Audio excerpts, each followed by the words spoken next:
So yun mga boss, ito na yung in-order natin. Vesco RCO 130 non-detergent oil siya, 500 ml. So kayong bahala kung anong langis na gusto nyong gagamitin para sa inyong compressor. Basta pang compressor na langis. Non-detergent pala ang kailangan sa compressor na langis, non-detergent oil. So pandar nga muna natin. Yan, umaandar siya. Kaya lang pag sa katagalan lumalagapak.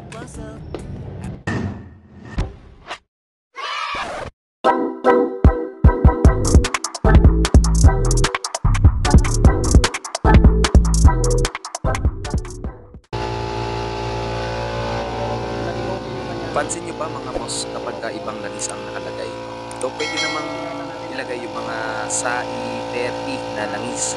Pwede yung power steering. Power steering yung ginamit ko dito pansamantala kasi kailangan ko siyang palitan dahil hindi maganda yung pang kotse yung detergent oil.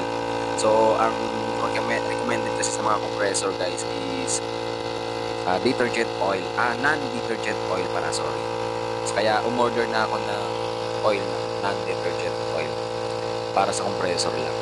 Tapos yon, kaya pinaandar natin ko para marinig nyo din yung pagkakaiba niya, no? Patalasan ng pandinig dito mga boss, pakinggan nyo lang ng maigi yung lagapak niya na tunog na parang something na nagkakalansingan sa loob, no? So piston lang naman yan, tsaka arm piston ang nandyan sa loob, tapos mga ring. Then pakinggan nyo naman yung after mamaya, okay? So yun, napapansin nyo kung maririnig siya, parang meron siyang kumakalansing na yero, parang manipis na yero o parang pinaka washer na yero, no? Yun ang napapansin ko dito So suspecha ko kailangan magpalit ng langis. So kung ganito pa rin ang mangyayari pag pinalitan na natin ito, maaari sigurong may papalitan ako dun sa block, kasi may napansin din ako dun na parang dila siya na yero, something ng metal. Baka sa tagal manipis na or ano, what. So tingnan muna natin kung ano ang tunog niya after natin mapalitan na ito. Alright, so stay tuned. A few moments later.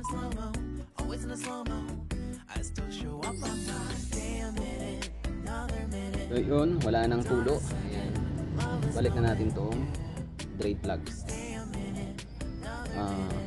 Higpit kabay lang, masyadong mahigpit para hindi mabiyak yung pinaka housing ng piston. Ayan, okay na yan. And then punasan para malaman natin kung may leak o wala pag kumandar na siya. So disregard nyo lang yan mga boss, yung parang leak nya, no? Kasi yun ang naobserbahan ko nung sinalinan ko ng langis na malabnaw na pang kotse, nagmumoist siya. Pero normal lang yan sa mga compressor, normal lang yan, nangyayari talaga yan. So ngayon ko pa lang to siya salinan ng pang compressor talaga na langis ito.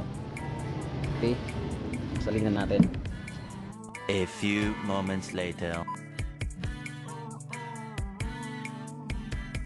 So ayun mga boss, natapos na natin siyang salinan. So pansin nyo yung gain natin, nakita nyo ba? Ayan, kita ba mga boss? Ayan, ayan yung parang lagi na rin.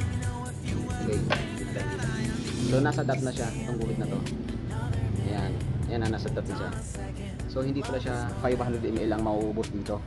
Ayan, pantay na yan, nilagyan ko siya ng paa. Ayan, yan yung level niya. Ito 500 ml, so 300 ml lang pala ang may ikakarga sa kanya. So yun, papaandarin natin. Tutuwad ko muna para malaman natin. So yun, ano talaga siya, accurate siya. Kasi ang nasa loob nito is may goma pa siya dyan, may goma. Pero sa ilalim ng goma mayroong butas na papunta doon. So takpan natin. Disregard nyo lang ito mga boss, yung aking takip ha. Yan, ito lang yung tinatakip ko, yung pansamantala lang muna dahil hindi tayo nakabili ng takip para dyan. Naputol kasi before yung takip nito, naputol. Hindi ko alam kung parang nung pagkabili ko nito, tanda ko nito putol na pinasakan na lang ng kahoy. Siguro hindi ko alam kung anong ginawa dito nung sa nanghiram dati, nung hindi pa ako may-ari. May nanghiram kasi nito, kaya siguro nung patay sindi siya, kaya binenta na nung nakabili, binenta sa akin. So ayun, awa ng Diyos naman, nagamit din naman natin siya ng matagal. So Ayun na yung langis. Yan. So yan yung langis ang pang power steering na ginamit natin. So kung wala po kayong langis na mabili noon, pwede po ito itong power steering. Yan, basta Sai 40, Sai 30 or Sai 20. Sai 20 kasi ito eh.